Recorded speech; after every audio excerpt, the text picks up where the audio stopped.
സുവിശേഷത്തിൻ തീതെളിച്ചം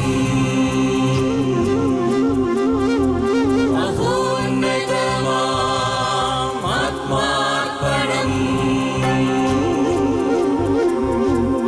വചനം സത്യം ജീവദായകം വചനം സത്യം ജീവദായകം വചനം സത്യം ജീവദായകം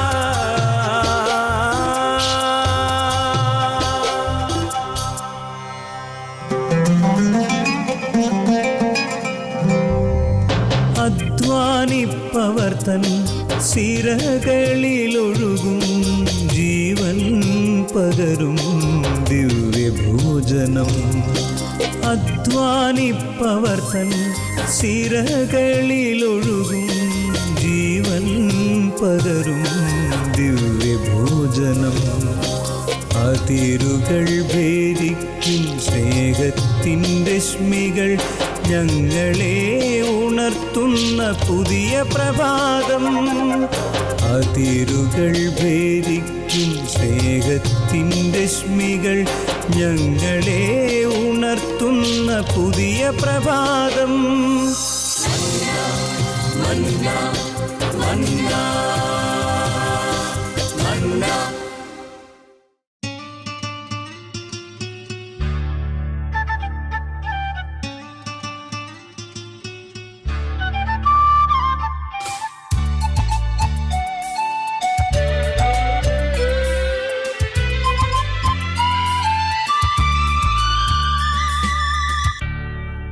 മനസാകുമോ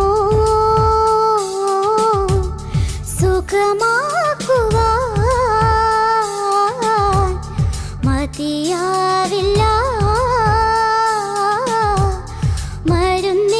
മരുന്നേതുമേ എഴുന്നള്ളണേ പ്രഭയോടെ നീ മുറിവേറ്റുവാങ്ങാൻ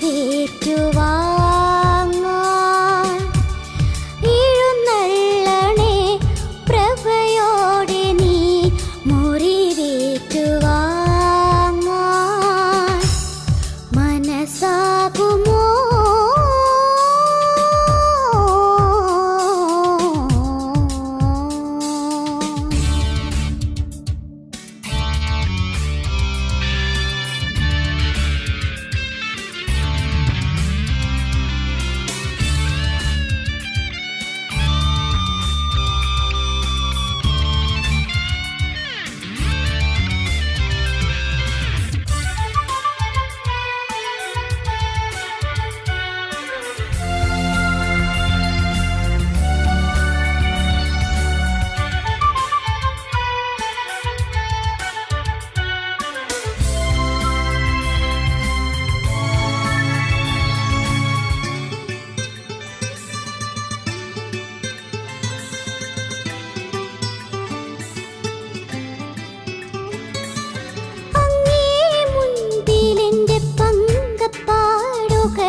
മാറാവ്യാധികളും മാറും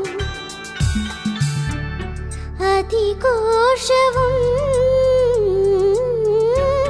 കൂടാതെ ഞാൻ മൃദുഗീതമായി സ്തുതി പാടിടും തേനിൽ ചോടൊരുകി വീഴും എൻ മനസ്സിൽ ഒരു പുതുമഴയുടെ കുളിരായി മാറൂ മനസ്സാകുമോ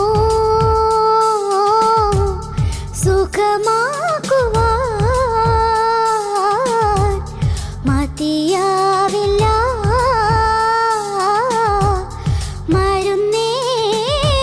മരുന്നേതുമേ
മിശിഹായിൽ ഏറ്റവും അധികം സ്നേഹം നിറഞ്ഞവരെ, അപ്പസ്തോല പ്രവർത്തനം 3-ാം അധ്യായം 1 മുതലുള്ള വചനഭാഗങ്ങളിൽ പത്രോസ് ശ്ലീഹായും യോഹന്നാനും കൂടി ജന്മനാ മുടന്തനായ ഒരു മനുഷ്യന് സൗഖ്യം നൽകുന്ന വളരെ മനോഹരമായ ഒരു വചനഭാഗം നാം ധ്യാനിക്കുന്നുണ്ട്.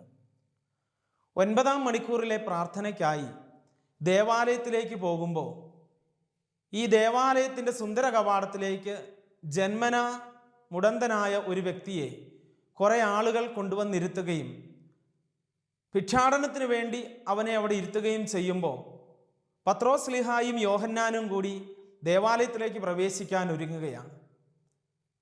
തനിക്ക് എന്തെങ്കിലും ലഭിക്കുമെന്ന പ്രതീക്ഷയോടെ പത്രോസ് ശ്ലീഹായോടും യോഹന്നാനോടും ഭിക്ഷ യാചിക്കുന്ന ഈ മുടന്തനായ മനുഷ്യനെ നോക്കി പത്രോസ് ശ്ലീഹായും യോഹന്നാനും പറയുകയാണ്, ഞങ്ങളുടെ നേരെ നോക്കുക, നിനക്ക് തരുവാൻ ഞങ്ങളുടെ കയ്യിൽ വെള്ളിയോ സ്വർണമോ ഇല്ല, പക്ഷേ യേശുക്രിസ്തുവിൻ്റെ നാമത്തിൽ നിന്നോട് ഞാൻ കൽപ്പിക്കുന്നു, എഴുന്നേറ്റ് നടക്കുക. ഈ ജന്മനാ മുടന്തനായ മനുഷ്യൻ പത്രോസ് ശ്ലീഹായുടെ കരം പിടിച്ച് എഴുന്നേറ്റ് നടക്കുകയും ദൈവത്തെ സ്തുതിച്ചുകൊണ്ട് അവരുടെ പിന്നാലെ ദേവാലയത്തിലേക്ക് പ്രവേശിക്കുകയും ചെയ്യുന്ന അതിമനോഹരമായ ഒരു വചനഭാഗം. സ്നേഹമുള്ളവരെ, ഈ വചനഭാഗം നമ്മൾ ധ്യാനിക്കുമ്പോൾ നമ്മുടെ മനസ്സിലേക്ക് ഓടിയെത്തുന്ന 1-2 ചിന്തകൾ ഇപ്രകാരമാണ്. ഈ വചനഭാഗം സംഭവിക്കുന്നത് മുഴുവൻ ദേവാലയവുമായി ചുറ്റപ്പെട്ട അന്തരീക്ഷത്തിലാണ്. പത്രോസ് ശ്ലീഹായും യോഹന്നാനും 9-ാം മണിക്കൂറിലെ പ്രാർത്ഥനയ്ക്കായി ദേവാലയത്തിലേക്ക് പോകുന്നു, അല്ലെങ്കിൽ പ്രവേശിക്കാൻ ഒരുങ്ങുന്നു എന്നാണ് വചനം പറഞ്ഞു വയ്ക്കുക. വീണ്ടും വചനം നമ്മളെ പഠിപ്പിക്കുന്നു, ഈ ജന്മനാ മുടന്തനായ മനുഷ്യനെ ഭിക്ഷാടനത്തിനായി ദേവാലയത്തിൻ്റെ പരിസരത്ത് കൊണ്ടുപോയി ഇരുത്തുന്നു എന്ന്. ഇവിടെ നമ്മൾ തിരിച്ചറിയേണ്ട ഒരു കാര്യം, ജന്മനാ മുടന്തനായ ഈ മനുഷ്യൻ്റെ ജീവിതത്തിൽ ദൈവിക ഇടപെടൽ ഉണ്ടാകുന്നത് ഈ ദേവാലയവുമായി ചുറ്റപ്പെട്ട് ജീവിക്കുമ്പോഴാണ്. എന്ന് പറഞ്ഞാൽ ദൈവിക കാര്യങ്ങളോട് ചേർന്ന് ഒരു വ്യക്തി ജീവിക്കുമ്പോഴാണ് ആ വ്യക്തിയുടെ ജീവിതത്തിൽ ദൈവത്തിന് ഇടപെടാൻ സാധിക്കുക. നമ്മുടെയൊക്കെ ജീവിതത്തിൽ പലപ്പോഴും ദൈവം ഇടപെടുന്നില്ല, അല്ലെങ്കിൽ ദൈവം എൻ്റെ പ്രാർത്ഥന കേൾക്കുന്നില്ല എന്നൊക്കെ നമ്മൾ പരാതിപ്പെടുമ്പോഴും നമ്മൾ നമ്മളിലേക്കൊന്ന് തിരിഞ്ഞു നോക്കിയിട്ട് എൻ്റെ ജീവിതം ദേവാലയവുമായി ബന്ധപ്പെട്ടതാണോ, ദൈവിക കാര്യങ്ങളുമായി ബന്ധപ്പെട്ടതാണോ, ദൈവിക കാര്യങ്ങളിലാണോ എൻ്റെ ശ്രദ്ധ എന്ന് നമ്മൾ ചിന്തിക്കുന്നത് എപ്പോഴും നല്ലതാണ്. ഈ ലോകത്ത് നമ്മൾ ജീവിക്കുമ്പോൾ ഭൗതിക കാര്യങ്ങളെക്കാൾ ഉപരി ആത്മീയ കാര്യങ്ങളെ ജീവിതത്തോട് ചേർത്ത് പിടിച്ചുകൊണ്ട് ദൈവോന്മുഖമായ ഒരു ജീവിതം നയിക്കുവാൻ നമുക്ക് സാധിക്കുമ്പോൾ മാത്രമേ ദൈവത്തിന് നമ്മുടെ ജീവിതത്തിൽ ഇടപെടാൻ സാധിക്കത്തുള്ളൂ. അന്ധകാരത്തിൽ കഴിയുന്ന ഒരു വ്യക്തിക്ക് അവൻ കാണുന്നതും കേൾക്കുന്നതും എല്ലാം അന്ധകാരമയമായിരിക്കും. എന്നാൽ പ്രകാശത്തിൽ ചരിക്കുന്നവന് അവൻ്റെ കാഴ്ചയും അവൻ്റെ കേൾവിയും എല്ലാം പ്രകാശപൂരിതമായിരിക്കും. അപ്പം അതുകൊണ്ട് നമ്മുടെ ജീവിതത്തിൽ ദൈവം ഇടപെടണമെന്ന് നമ്മൾ ആഗ്രഹിക്കുന്നുണ്ടെങ്കിൽ ആദ്യമേ നമ്മുടെ ജീവിതം ദൈവോന്മുഖമാക്കുക, ദൈവിക കാര്യങ്ങളിൽ താല്പര്യമുള്ളതാക്കി തീർക്കുക എന്നത് വളരെ പ്രധാനപ്പെട്ട കാര്യമാണ്. 1.5 മാസം മുമ്പ് എൻ്റെ അടുത്ത് വന്ന് പരിചയപ്പെട്ട തോമസ് എന്ന് പറയുന്ന ചേട്ടൻ്റെ ജീവിതം ഞാനിപ്പോൾ ഓർക്കുകയാണ്. ജീവിതത്തിൽ ഒത്തിരി പ്രശ്നങ്ങളാണ്, പ്രതിസന്ധികളാണ്, മുന്നോട്ട് പോകുവാൻ സാധിക്കുന്നില്ല, അച്ഛൻ പ്രാർത്ഥിക്കണം, അച്ഛനെ കൊണ്ട് പറ്റുന്നതൊക്കെ എനിക്ക് വേണ്ടി ചെയ്യണം എന്നൊക്കെ പറഞ്ഞ് എന്നെ സമീപിച്ചപ്പോൾ ആ മനുഷ്യൻ്റെ ജീവിതം മുഴുവൻ കേൾക്കുവാനിടയായി. 4 പെൺകുട്ടികളാണ്, അവരെല്ലാം വിവാഹം കഴിപ്പിച്ചയച്ചു. ഇപ്പോൾ വലിയ കടബാധ്യതയാണ്, അത് വീട്ടുവാനുള്ള സാഹചര്യങ്ങളില്ല. ഇനി എന്ത് ചെയ്യണം? ജീവിതത്തിൻ്റെ 4 കവലകളിൽ അദ്ദേഹം നെട്ടോട്ടം ഓടുകയാണ്. എങ്ങോട്ട് പോകണം, എവിടെ അവസാനിപ്പിക്കണം എന്നറിയത്തില്ലാതെ നിൽക്കുമ്പോൾ ഞാൻ അദ്ദേഹത്തോട് ചോദിച്ചു, സ്നേഹിത, അല്ലെങ്കിൽ സഹോദര, അല്ലെങ്കിൽ ചേട്ടൻ്റെ ജീവിതത്തിലെ ആത്മീയ കാര്യങ്ങൾ എങ്ങനെയാണ്? ആത്മീയ കാര്യങ്ങളെക്കുറിച്ച് പങ്കുവയ്ക്കാൻ തുടങ്ങിയപ്പോൾ അദ്ദേഹത്തിന് അധികം വാക്കുകളൊന്നുമില്ല, അധികം പറയുവാനൊന്നുമില്ല. പൊതുവെ നോക്കുമ്പോൾ എല്ലാം ചെയ്യുന്നുണ്ട്, പക്ഷെ ഉള്ളിൻ്റെ ഉള്ളിൽ വലിയ ആത്മീയതയൊന്നുമില്ല. ഒരു ദൈവോന്മുഖമായ ജീവിതം നയിക്കുവാനോ, അല്ലെങ്കിൽ എപ്പോഴും ദൈവിക കാര്യങ്ങളിൽ ആശ്രയിച്ച്, ദൈവത്തിൽ ആശ്രയിച്ച് ദൈവിക കാര്യങ്ങളെ മുറുകെ പിടിച്ച് ജീവിക്കുവാനോ ഒന്നും ഈ മനുഷ്യന് സാധിക്കുന്നില്ല. ഞാൻ അദ്ദേഹത്തോട് പറഞ്ഞു, നാളെ മുതൽ ചേട്ടൻ പള്ളിയിൽ പോകാൻ തുടങ്ങുക, പ്രാർത്ഥിക്കാൻ തുടങ്ങുക, ആത്മീയ കാര്യങ്ങൾ കുറച്ചുകൂടിയൊക്കെ ശ്രദ്ധിക്കാൻ തുടങ്ങുക. അങ്ങനെ സാവധാനം ഇദ്ദേഹം ഇങ്ങനെയുള്ള ആത്മീയ കാര്യങ്ങൾ ശ്രദ്ധിക്കാൻ തുടങ്ങിയപ്പോൾ ഒരു ദേവാലയ കേന്ദ്രീകൃതമായ ജീവിതം നയിക്കുവാൻ തുടങ്ങിയപ്പോൾ അദ്ദേഹത്തിൻ്റെ ജീവിതത്തിൽ സാവധാനം മാറ്റങ്ങൾ ഉണ്ടാകാൻ തുടങ്ങി. ദൈവം അദ്ദേഹത്തിൻ്റെ ജീവിതത്തിൽ ഇടപെടാൻ തുടങ്ങി. ഈ മുടന്തനായ മനുഷ്യൻ്റെ ജീവിതത്തിൽ പത്രോസ്ലീഹായ്ക്കും യോഹന്നാനും ഇടപെടാൻ സാധിച്ചത് ആ ദേവാലയത്തിൻ്റെ പരിസരത്ത് ഈ മനുഷ്യൻ ഉണ്ടായിരുന്നത് കൊണ്ടാണ്. നമ്മുടെ ജീവിതത്തിൽ ഇടപെടാൻ ദൈവം എപ്പോഴും ആഗ്രഹിക്കുന്നുണ്ട്. പക്ഷെ പലപ്പോഴും നമ്മുടെ ജീവിതത്തിൽ സംഭവിക്കുന്നത് നമ്മൾ ദൈവത്തിൽ നിന്ന് ഒത്തിരി അകലെയാണ്. ദൈവത്തിൽ നിന്ന് നമ്മൾ അകലെയായിരിക്കുമ്പോൾ ദൈവത്തിന് നമ്മുടെ ജീവിതത്തിൽ ഇടപെടുക എന്ന് പറയുന്നത് അത്ര എളുപ്പമുള്ള കാര്യമല്ല. അതുകൊണ്ട് നമ്മുടെ ജീവിതത്തിൽ നമ്മളെ കൊണ്ട് പറ്റുന്ന രീതിയിൽ ദൈവത്തെങ്കിലേക്ക് കൂടുതൽ അടുക്കുക എന്നുള്ളത് വളരെ പ്രധാനപ്പെട്ട കാര്യമാണ്. 34-ാം സങ്കീർത്തനം അതിൻ്റെ 5-ാം വചനത്തിൽ നമ്മൾ കാണുന്നുണ്ടല്ലോ, അവിടുത്തെ നോക്കിയവർ പ്രകാശിതരായി, അവർക്കിനി ഒരിക്കലും ലജ്ജിക്കേണ്ടി വരികയില്ല. സ്നേഹമുള്ളവരെ, ദൈവത്തെ നോക്കുന്നവർക്കാണ് പ്രകാശമായ ദൈവത്തിൽ നിന്ന് പ്രകാശം ജീവിതത്തിൽ സ്വീകരിക്കാൻ സാധിക്കുക. ദൈവത്തിൻ്റെ പ്രകാശം നമ്മുടെ ജീവിതത്തിലേക്ക് കടന്നു വരുമ്പോൾ നമുക്കൊരിക്കലും ലജ്ജിക്കേണ്ടി വരികയില്ല. അതുകൊണ്ടാണ് പുറപ്പാടിൻ്റെ പുസ്തകം 34-ാം അധ്യായത്തിൽ നമ്മൾ കാണുന്നുണ്ട്, മോശ മലമുകളിൽ കർത്താവുമായി 40 ദിനരാത്രങ്ങൾ സംസാരിച്ച് തിരിച്ചിറങ്ങി താഴ്വാരങ്ങളിലേക്ക് വരുമ്പോൾ ദൈവവുമായി സംസാരിച്ചിരുന്നത് കൊണ്ട് അവൻ്റെ മുഖം തേജോന്മയമായി അവന് തോന്നി എന്നൊരു വചനം നമ്മൾ കാണുന്നുണ്ട്. അതിൻ്റെ അർത്ഥം എന്താണ്? അവൻ ദൈവവുമായി സംവദിച്ചു കൊണ്ടിരിക്കുകയായിരുന്നു, ദൈവവുമായി അടുത്ത് ഇടപെടുകയായിരുന്നു. അപ്പം അവിടെയാണ് ദൈവം അവൻ്റെ ജീവിതത്തിൽ ഇടപെടുക, ദൈവത്തിൻ്റെ പ്രകാശം അവൻ്റെ ജീവിതത്തിലേക്ക് കടന്നു വരിക. അപ്പോൾ എൻ്റെയും നിങ്ങളുടെയും ഒക്കെ ജീവിതത്തിൽ ദൈവം ഇടപെടണം, ദൈവം നമ്മുടെ ജീവിതത്തെ സ്പർശിക്കണം എന്ന് നമ്മൾ ആഗ്രഹിക്കുന്നെങ്കിൽ നമ്മൾ ആദ്യമേ തന്നെ നമ്മുടെ ജീവിതത്തെ ദൈവത്തോട് ചേർത്ത് വയ്ക്കുക, ദൈവിക കാര്യങ്ങളോട് ചേർത്ത് വയ്ക്കുക. ദൈവവുമായി ചുറ്റപ്പെട്ട ഒരു ജീവിതം അല്ലെങ്കിൽ ദൈവവുമായി നമ്മൾ സൗഹൃദത്തിലാകുക എന്നത് വളരെ പ്രധാനപ്പെട്ട കാര്യമാണെന്ന് തോന്നുന്നു. അതുകൊണ്ട് നമ്മുടെ ജീവിതത്തിൻ്റെ തലങ്ങളെ നമുക്കൊന്ന് ചിന്തിക്കാം. എൻ്റെ ജീവിതത്തിൽ ദൈവം ഇടപെടുന്നില്ല അല്ലെങ്കിൽ എന്നെ ദൈവം പരിഗണിക്കുന്നില്ല എന്ന് പരാതി പറയുന്നതിന് മുമ്പ് എൻ്റെ ജീവിതത്തിലെ ആത്മീയ കാര്യങ്ങളിൽ എനിക്ക് എന്തുമാത്രം താല്പര്യമുണ്ട് എന്ന് നമ്മൾ ചിന്തിക്കുന്നത് എപ്പോഴും നല്ലതാണ്.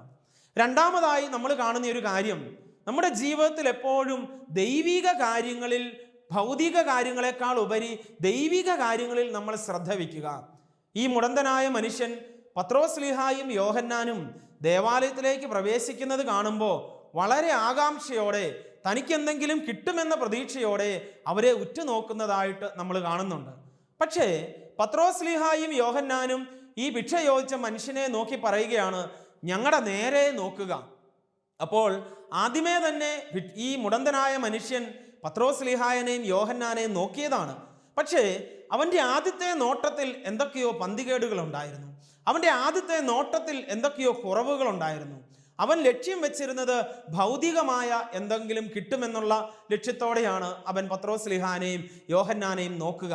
സ്വർണമോ വെള്ളിയോ അല്ലെങ്കിൽ പണമോ അല്ലെങ്കിൽ ഭക്ഷണ സാധനങ്ങളോ എന്തെങ്കിലുമൊക്കെ തനിക്ക് ഈ വ്യക്തികളിൽ നിന്ന് ലഭിക്കുമെന്ന വലിയ പ്രതീക്ഷയോടെ അവൻ അവരിലേക്ക് കണ്ണുകൾ ഉയർത്തുകയാണ്. പക്ഷേ അവൻ്റെ ആ നോട്ടത്തിൽ തന്നെ പിഴവ് സംഭവിച്ചു എന്ന് പത്രോസ്ലീഹായ്ക്കും യോഹന്നാനും മനസ്സിലായി. അതുകൊണ്ട് അവർ പറയുകയാണ്, നീ ഞങ്ങളെ ഒരിക്കൽ കൂടി നോക്കുക, ഞങ്ങളുടെ നേരെ നോക്കുക.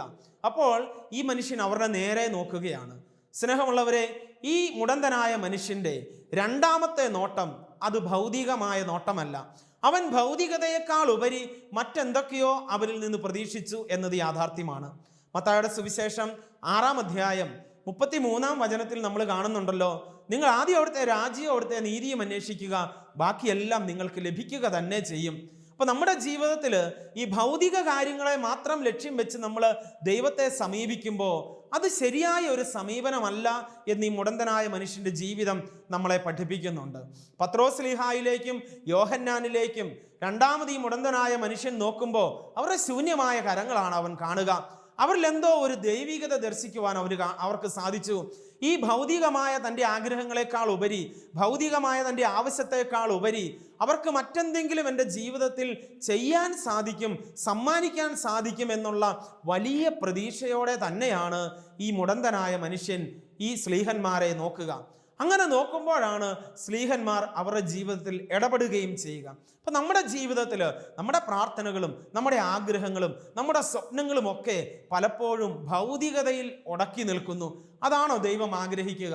ഒരു ദൈവ പൈതലിൻ്റെ ജീവിതത്തിൽ ദൈവം ആഗ്രഹിക്കുന്നത് അവൻ ദൈവിക കാര്യങ്ങളിൽ താല്പര്യം കാണിക്കണമെന്ന, അവൻ്റെ ജീവിതത്തിൽ തീർച്ചയായിട്ടും ഭൗതികമായ നന്മകളും ഭൗതികമായ ചുറ്റുപാടുകളും നല്ല ജീവിത സാഹചര്യങ്ങളും നല്ല ജീവിത പങ്കാളിയും മക്കളും സാമ്പത്തിക ഭദ്രതയും ഒക്കെ ഈ ലോകത്ത് ജീവിക്കുമ്പോൾ പ്രിയമുള്ളവരെ നമുക്ക് വേണം.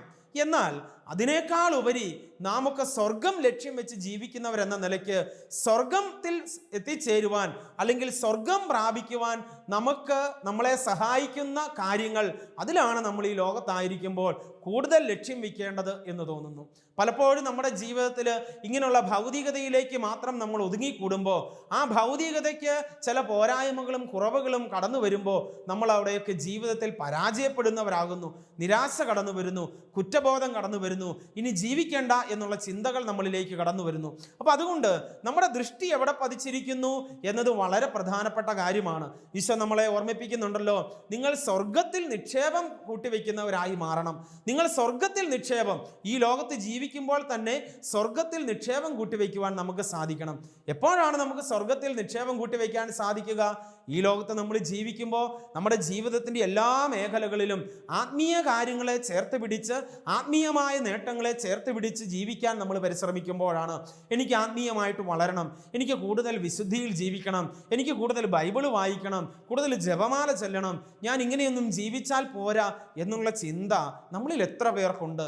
നമ്മളിൽ എപ്പോഴും ഉള്ള ചിന്ത എനിക്ക് നല്ല വീട് പണിയണം, എനിക്ക് നല്ല ജീവിത പങ്കാളിയെ കിട്ടണം, എൻ്റെ മക്കൾ വിദേശത്ത് പോകണം, ഇതെല്ലാം നല്ല കാര്യങ്ങളാണ്. പക്ഷേ അതിനേക്കാൾ ഉപരി ക്രൈസ്തവരെന്ന നിലയ്ക്ക്, ദൈവത്താൽ പ്രത്യേകം തെരഞ്ഞെടുക്കപ്പെട്ടവർ എന്ന നിലയ്ക്ക് സ്നേഹമുള്ളവരെ, നമ്മുടെ ജീവിതം അത് പ്രധാനമായും സ്വർഗത്തിൽ പ്രവേശിക്കുവാൻ ഉതകുന്ന രീതിയിലുള്ള കാര്യങ്ങൾ, നിക്ഷേപങ്ങൾ ഈ ലോകത്തായിരിക്കുമ്പോൾ സൂക്ഷിക്കുക എന്നുള്ളതാണ്. അതുകൊണ്ട് ഈ മുടന്തനായ മനുഷ്യൻ്റെ ജീവിതത്തിൽ ഈ ശ്ലീഹന്മാർക്ക് ഇടപെടാൻ സാധിച്ചു. അവൻ രണ്ടാമത് നോക്കുമ്പോൾ തീർച്ചയായിട്ടും അവൻ ആത്മീയമായ ഒരു ലാഭമാണ് അവിടെ ലക്ഷ്യം വെച്ചത്. അതുകൊണ്ട് പറയുകയാണ്, നീ ഞങ്ങളുടെ കരം പിടിക്കുക. മൂന്നാമതായിട്ട് നമ്മൾ കാണുന്ന ഒരു ചിന്ത ഇതാണ്, പത്രോസ് ശ്ലീഹായുടെ കരം പിടിച്ചാണ് ഈ മനുഷ്യൻ എഴുന്നേൽക്കുക. ജന്മനാ മുടന്തനായ ഒരു മനുഷ്യനാണ് എന്ന് നമ്മൾ വിചാരിക്കണം. വളരെ നിസ്സാരമായി ആത്മീയമായ ആഗ്രഹങ്ങൾ, ആത്മീയമായ താല്പര്യങ്ങൾ ലക്ഷ്യം വെച്ചുകൊണ്ട് ഈ ശ്ലീഹന്മാരെ നോക്കുകയും നീ ഞങ്ങളുടെ കരം പിടിക്കാൻ പറയുമ്പോൾ അവരുടെ കരം വിശ്വാസത്തോടെ ചാടി പിടിക്കുകയും ചെയ്യുന്ന ഈ മനുഷ്യൻ്റെ ജീവിതത്തിൽ ദൈവം വലിയ ഇടപെടൽ നടത്തുകയാണ്. നമ്മൾ ചിന്തിക്കേണ്ട ഒരു കാര്യമുണ്ട്, ഇനി ഒരിക്കലും അവന് ഈ ദേവാലയത്തിൻ്റെ കവാടത്തിൽ വന്നിരുന്ന് മറ്റുള്ളവരുടെ മുമ്പിൽ കൈകൾ നീട്ടേണ്ട ജീവിക്കാനായിട്ട്. പക്ഷേ അവർ വീണ്ടും പണം കൊടുത്തിരുന്നില്ലെങ്കിൽ, അല്ലെങ്കിൽ വസ്ത്രം കൊടുത്തിരുന്നെങ്കിൽ, അവൻ അത് മാത്രം ആഗ്രഹിച്ചിരുന്നില്ലെങ്കിൽ, അവൻ അത് മാത്രം ലക്ഷ്യം വെച്ചിരുന്നെങ്കിൽ, നമ്മൾ ചിന്തിക്കേണ്ട ഒരു കാര്യമുണ്ട്, അവന് വീണ്ടും അവിടെ തന്നെ കിടക്കേണ്ടി വന്നേനെ. അവൻ്റെ ഈ പരിതാപ അവസ്ഥയിൽ നിന്ന് കൂടുതൽ നല്ല ഒരവസ്ഥയിലേക്ക്, കൂടുതൽ നല്ല ഒരു ജീവിത രീതിയിലേക്ക് അവന് വളരുവാൻ സാധിച്ചത് അവൻ്റെ ദൃഷ്ടി ആത്മീയ കാര്യങ്ങളിൽ പതിച്ചപ്പോഴാണ്. സ്നേഹമുള്ളവരെ, നമ്മുടെ ജീവിതത്തിൽ ഇതുപോലെയാണ്, നമ്മുടെ എല്ലാവരുടെയും ജീവിതത്തിൽ ഇതുപോലെയാണ്. നമ്മൾ നന്നായി ജീവിക്കുവാൻ ആഗ്രഹിക്കുന്നെങ്കിൽ, നമ്മൾ വിശുദ്ധിയിൽ ജീവിക്കാൻ ആഗ്രഹിക്കുന്നെങ്കിൽ, അല്ലെങ്കിൽ കുറച്ചുകൂടി മെച്ചപ്പെട്ട ഒരു ജീവിതം, എല്ലാവരെയും സ്നേഹിക്കുന്ന, എല്ലാവരെയും പരിഗണിക്കുന്ന, ക്രിസ്തുവിനോട് ചേർന്ന് ഒക്കെ ജീവിക്കാൻ നമ്മൾ ആഗ്രഹിക്കുന്നെങ്കിൽ തീർച്ചയായിട്ടും നമ്മുടെ ജീവിതത്തിൽ പ്രധാനമായിട്ടും നമ്മുടെ ദൃഷ്ടികൾ, നമ്മുടെ ചിന്തകൾ, നമ്മുടെ ആഗ്രഹങ്ങൾ അത് സ്വർഗോന്മുഖമായി തീരണം എന്നത് വളരെ പ്രധാനപ്പെട്ട കാര്യമാണ്. അപ്പോൾ ഈ ഒരു ചിന്ത പത്രോസ് ശ്ലീഹായുടെ കരം പിടിച്ച് വലിയ സൗഖ്യത്തിൻ്റെ അനുഭവത്തിലേക്ക് ഈ മനുഷ്യൻ കടന്നു വരുന്നു. അപ്പോൾ മൂന്നാമത് നമ്മൾ ചിന്തിക്കേണ്ട കാര്യം ഇതാണ്, നമ്മൾ എപ്പോഴും പിടിക്കേണ്ട കരം ആരുടെ കരമാണ്? ജീവിതത്തിൽ പ്രതിസന്ധി ഉണ്ടാകാം, ജീവിതത്തിൽ പ്രശ്നങ്ങൾ ഉണ്ടാകാം, രോഗത്തിൻ്റെ അവസ്ഥകൾ ഉണ്ടാകാം, സാമ്പത്തിക ബുദ്ധിമുട്ടുകൾ ഉണ്ടാകാം. ഏതവസ്ഥയിലൂടെ നമ്മൾ കടന്നു പോയാലും ആ സമയത്തൊക്കെ പലപ്പോഴും നമ്മൾ മാനുഷികമായ ശക്തിയിലാണ് ആശ്രയിക്കാറുള്ളത്. മാനുഷികമായി അതിനെയൊക്കെ പരിഹരിക്കുവാൻ, മാനുഷികമായി അതിനെയൊക്കെ തരണം ചെയ്യുവാൻ നമ്മുടെ ജീവിതത്തിൽ നമ്മൾ ഓടി നടക്കാറുണ്ട്, നമ്മൾ നെട്ടോട്ടം ഓടാറുണ്ട്. ധ്യാന കേന്ദ്രങ്ങളിലൂടെ നമ്മൾ പോകും, അല്ലെങ്കിൽ നമുക്കറിയാവുന്ന ആളുകളുടെ അടുത്തൊക്കെ നമ്മൾ ഉപദേശം തേടും. പക്ഷേ നമ്മൾ പലപ്പോഴും അവസാനമാണ് തമ്പുരാന്റെ കരം പിടിക്കാൻ പരിശ്രമിക്കുക. സ്നേഹമുള്ളവരെ, നമ്മുടെ ജീവിതത്തിൽ പ്രശ്നങ്ങളും പ്രതിസന്ധിയും ഉണ്ടാകുമ്പോൾ നമ്മൾ എങ്ങോട്ട് പോകേണ്ട കാര്യമില്ല, നമ്മൾ ആകുലപ്പെടേണ്ട കാര്യമില്ല. നമ്മൾ കർത്താവിൻ്റെ കരം പിടിക്ക്.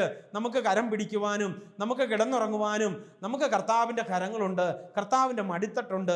അവിടെയാണ് നമ്മൾ ആശ്രയം വെക്കേണ്ടത്. കർത്താവാണ് എൻ്റെ ഇടയൻ, എനിക്കൊന്നിനും മുട്ടുണ്ടാവുകയില്ല എന്ന് സങ്കീർത്തകൻ നമ്മളെ ഓർമ്മിപ്പിക്കുന്നത് അതുകൊണ്ടാണ്. ഈ ഒരു വലിയ വിശ്വാസത്തിൻ്റെ തലത്തിലേക്കല്ലേ ഞാനും നിങ്ങളുമൊക്കെ വളരേണ്ടത് എന്ന് നമ്മൾ ചിന്തിക്കേണ്ടിയിരിക്കുന്നു. അതുകൊണ്ട് കർത്താവിൻ്റെ കരം പിടിക്കുക എന്ന് പറഞ്ഞാൽ ഈ ലോകത്ത് നമ്മൾ ജീവിക്കുമ്പോൾ കർത്താവിൻ്റെ കരം പിടിക്കാനുള്ള അവസരങ്ങൾ നിരവധിയാണ്. നമ്മുടെ ജീവിതത്തിലെ, നമ്മുടെ ഇടവകയിലെ, നമ്മുടെ കുടുംബങ്ങളിലെ ആത്മീയ ശുശ്രൂഷകൾ മുഴുവൻ ദൈവത്തിൻ്റെ കരം പിടിക്കുവാനുള്ള അവസരങ്ങളാണ് എന്ന് നമ്മൾ മറന്നു പോകരുത്. അപ്പോൾ കർത്താവിൻ്റെ കരം പിടിക്കുവാൻ നീ ഒരു വിശുദ്ധ ബലിയിൽ വിശുദ്ധിയോടെ നീ പങ്കെടുക്കുമ്പോൾ നീ ദൈവത്തിൻ്റെ കരം പിടിക്കുന്നവനായിട്ട് മാറുകയാണ്. നീ ഒരു ജപമാല വിശുദ്ധിയോടെ ചെല്ലുമ്പോൾ പരിശുദ്ധ അമ്മയോട് ചേർന്ന് നീ ദൈവത്തിൻ്റെ കരം പിടിക്കുകയാണ്. അതുപോലെയാണ് നമ്മുടെ ജീവിതത്തിലെ ആത്മീയ ശുശ്രൂഷകൾ മുഴുവൻ. നമ്മളൊരു ധ്യാനം കൂടുമ്പോൾ, നമ്മൾ വിശുദ്ധിയിൽ ജീവിക്കുമ്പോൾ, നമ്മൾ മറ്റുള്ളവരെ ശുശ്രൂഷിക്കുമ്പോൾ, നമ്മൾ വചനം വായിക്കുമ്പോഴൊക്കെ നമ്മൾ കർത്താവിൻ്റെ കരം പിടിക്കുന്ന പ്രവർത്തികളാണ്. അതാണ് ഈ ലോകത്ത് നമ്മൾ ജീവിക്കുമ്പോൾ നമ്മുടെ പ്രായോഗിക ജീവിതത്തിൻ്റെ ആത്മീയ തലങ്ങൾ എന്ന് പറയുക.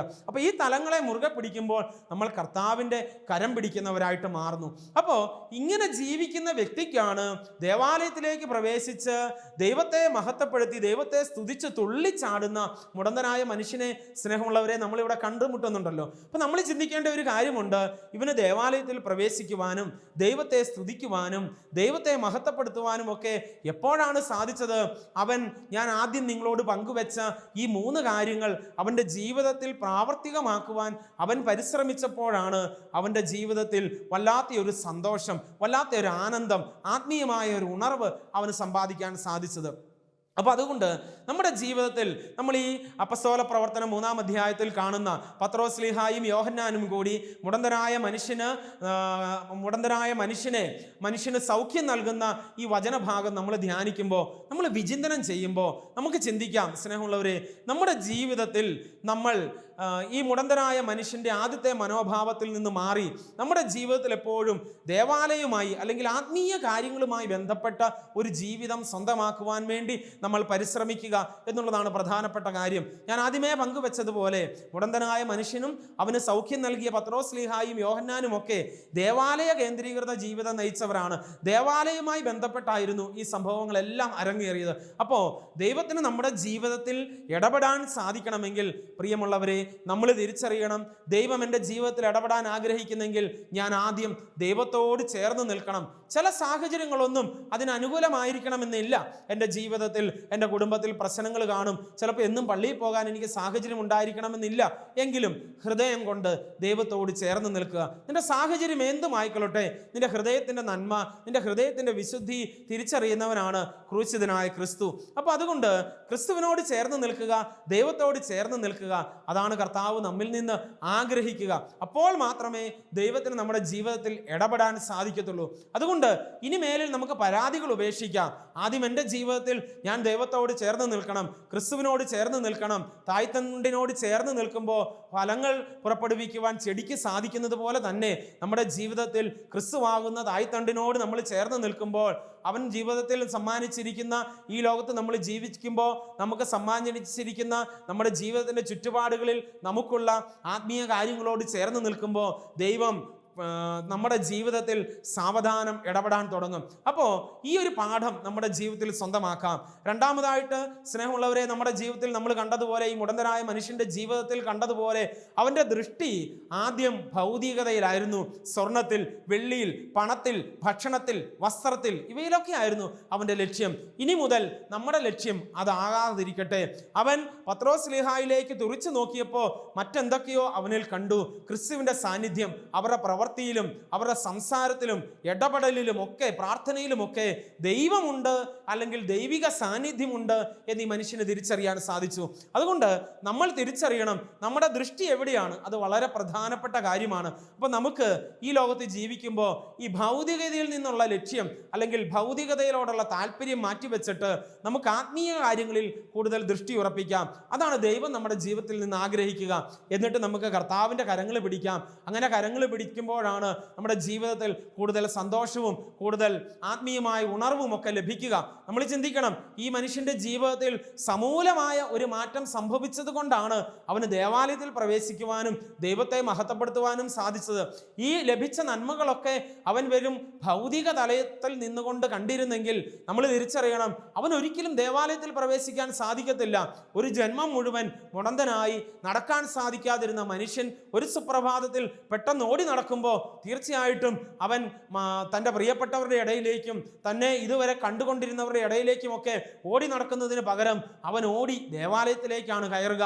അപ്പം നമ്മൾ നോക്കുക, അവൻ്റെ ജീവിതത്തിലും അവൻ്റെ ഹൃദയത്തിലും അവൻ്റെ ശരീരത്തിലുമൊക്കെ ദൈവം ആഗ്രഹിച്ച രീതിയിലുള്ള ഒരു മാറ്റം കൈവരുത്തുവാൻ അവന് സാധിച്ചു. അപ്പം നമ്മുടെ ജീവിതത്തിലും നമുക്ക് സ്വർഗത്തിൽ പ്രവേശിക്കാൻ സാധിക്കണമെങ്കിൽ ഈ ഒരു തലങ്ങളിലൂടെ, നമ്മുടെ ജീവിതത്തിൻ്റെ ഈ 3 തലങ്ങളിലൂടെ കടന്നു പോകുവാൻ നമുക്ക് സാധിക്കണം. അതിനുവേണ്ടി വേണം നമ്മൾ പ്രാർത്ഥിക്കുവാൻ, അതിനുവേണ്ടി വേണം നമ്മൾ പരിശ്രമിക്കുവാൻ.